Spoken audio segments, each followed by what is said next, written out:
नमस्कार विद्यार्थी मित्रांनो, DRT लेक्चर्स या यूट्यूब चॅनेलमध्ये आपल्या सर्वांचे हार्दिक स्वागत आहे. पाठीमागच्या लेक्चरच्या वेळेला आपण चंद्र, सूर्य आणि पृथ्वी या तिन्हींच्या गुरुत्वाकर्षण शक्ती व केंद्रीय बल यांच्यामुळे निर्माण होणारी जी भरती ओहोटी आहे, त्या भरती ओहोटीची प्रक्रिया कशा प्रकारे होते, त्याचे प्रकार याच्याविषयी माहिती बघितलेली होती. आजच्या लेक्चरला आपण हवा व हवामान या घटकाची माहिती बघणार आहोत. आपण ज्या पृथ्वीवरती राहतो त्या पृथ्वीवरचं मानवी अस्तित्व, त्याचबरोबर पशु असतील, पक्षी असतील, वनस्पती असतील, या सर्वांच्यामध्ये एक महत्त्वाचा घटक जो भूमिका बजावतो तो म्हणजे हवा आणि हवामान.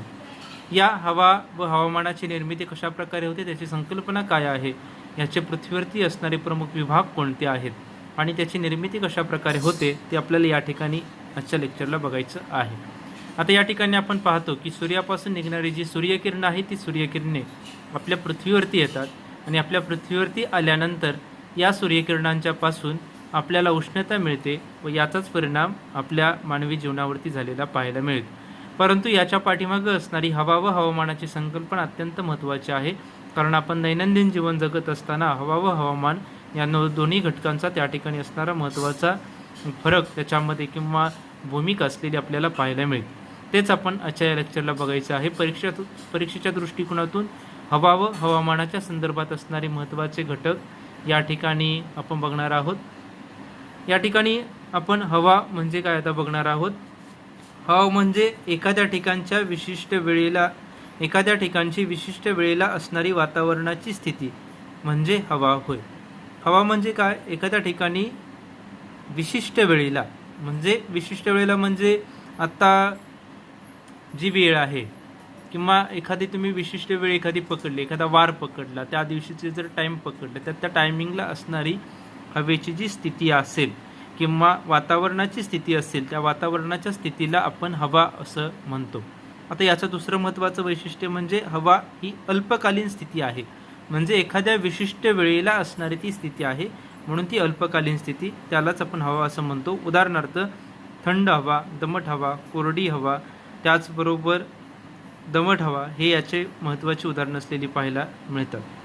आता हवा हा जर घटक आपण बघितला तर या ठिकाणी उन्हाळ्यामध्ये आपल्याला एखाद्या विशिष्ट वेळेला जास्त उष्णता जाणवू लागते, ती म्हणजे त्यावेळेला असणारी ती वातावरणाची स्थिती त्यालाच आपण हवा असं म्हणतो.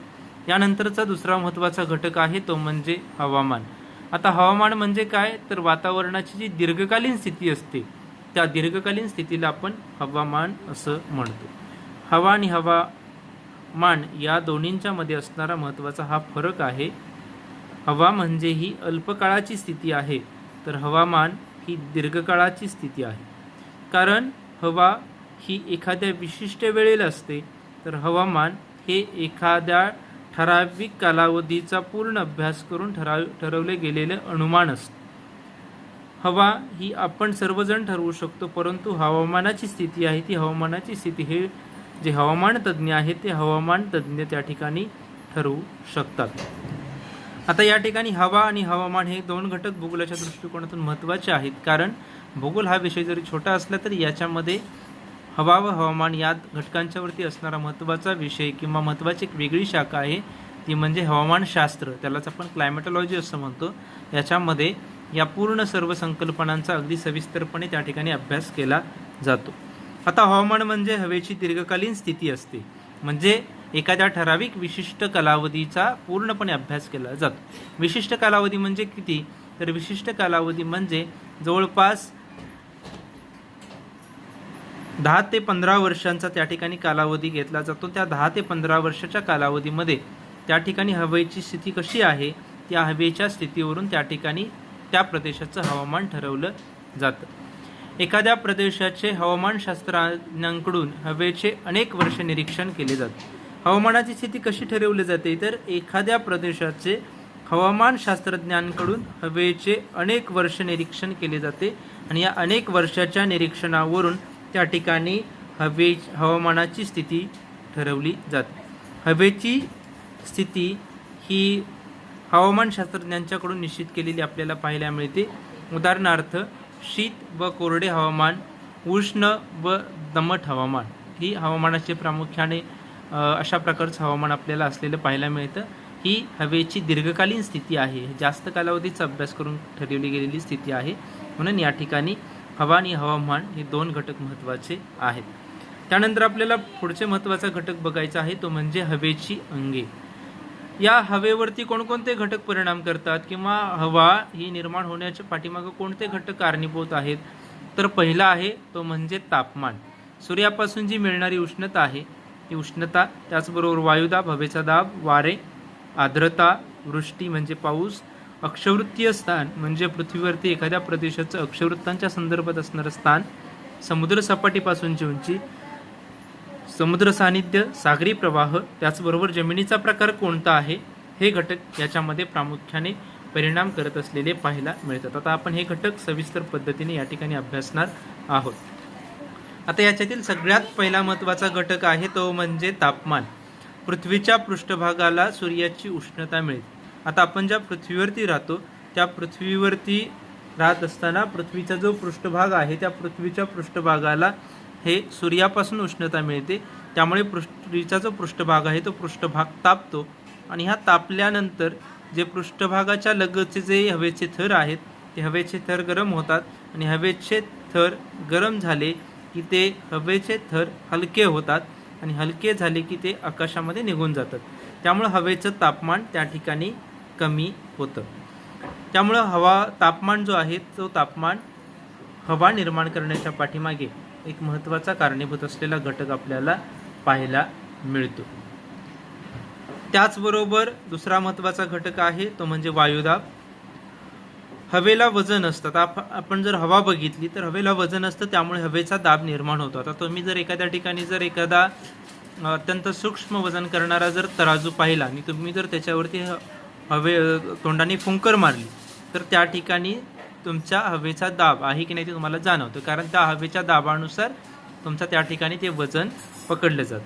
त्यामुळे हवेला वजन असतं, त्यामुळेच हवेचा दाब निर्माण होतो. आता हवेला वजन असतं की नाही हे आपल्याला माहिती आहे, कारण जर आपण एखाद्या ठिकाणी जर तुम्ही एखादा फुगा हवेमध्ये सोडला तर हवेमध्ये फुगा सोडल्यानंतर तो वरती जातो, त्यामुळे हवेला वजन असतं.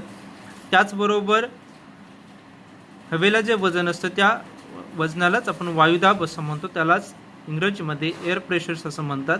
वातावरणातील वरच्या थराचा खालच्या थरावरती जो दाब पडतो त्या दाबामुळे हवेची घनता वाढते आणि हवेची घनता वाढल्यामुळे त्या ठिकाणी वाऱ्यांची हवेची निर्मिती होते. त्यानंतरचा पुढचा महत्त्वाचा घटक आहे तो म्हणजे वारे. जास्त दाबाकडून कमी दाबाकडे हवा क्षितिज समांतर दिशेमध्ये वाहते, त्यालाच आपण वारा असं म्हणतो. आता वारा आपल्याला माहीत आहे, आपण म्हणतो वाराला किंवा आपण तो आपल्याला उघड्या डोळ्यांनी दिसत नाही, परंतु आपण त्याचं अस्तित्व जाणवतो.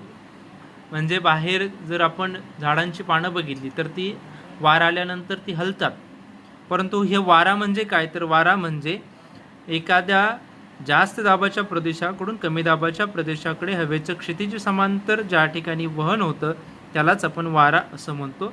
यामध्ये कमी व जास्त दाबाच्या वायुदाबातील फरकामुळे वाऱ्याचा वेग वाढतो. का वाढतो, कारण हवेचा वारा जो आहे, वारा नेहमी कमी दाबाचा प्रदेश आहे तो कमी दाबाचा प्रदेश भरून काढण्यासाठी जास्त दाबांकडून वाहत असतो. त्यामुळे कमी व जास्त वायुदाबातील फरक यांच्यामुळे वाऱ्याचा वेग वाढतो. त्यानंतरचा महत्त्वाचा घटक आहे तो म्हणजे आर्द्रता. वातावरणात असणारे जे बाष्प आहे, ज्या हवेत जास्त बाष्प ती हवा जास्त दमट असते. वातावरणातील दमटपणास आपण आर्द्रता असं म्हणतो. आता वातावरणातील दमटपणाला आपण आर्द्रता असं म्हणतो का, कारण ज्या ठिकाणी जास्त तापमान असतं त्या ठिकाणी हवेमध्ये बाष्प जास्त असतं. ज्यावेळेला आपण बघितलं की एखादा जर जलाशयाचा भाग असेल त्या ठिकाणी तापमान जास्त पडलं तर पाण्याचं बाष्प होतं आणि ते बाष्प हवेमध्ये तरंगतं, धुलीकणाबरोबर तरंगतं आणि त्यामुळे त्या ठिकाणच्या हवेमध्ये दमटपणा वाढतो. त्यामुळे आर्द्रता हा घटक त्या ठिकाणी महत्त्वाचा आहे.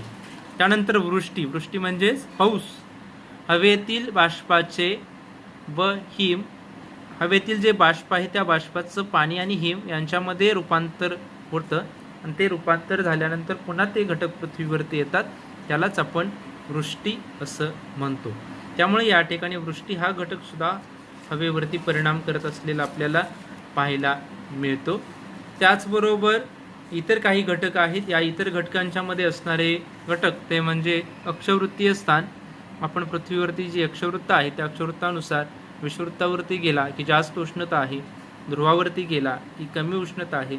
अक्षवृत्तीय स्थानसुद्धा वाऱ्यावरती परिणाम करतं. त्याचबरोबर समुद्रसपाटीपासूनची उंची, समुद्रसपाटीला तुम्ही जर बघितलं तर समुद्रसपाटीपासून जसं वरती जाल तसं हवेचा दाब आहे तो हवेचा दाब कमी होत जातो. त्यामुळे समुद्रसपाटीपासूनची उंची हा घटक महत्त्वाचा आहे.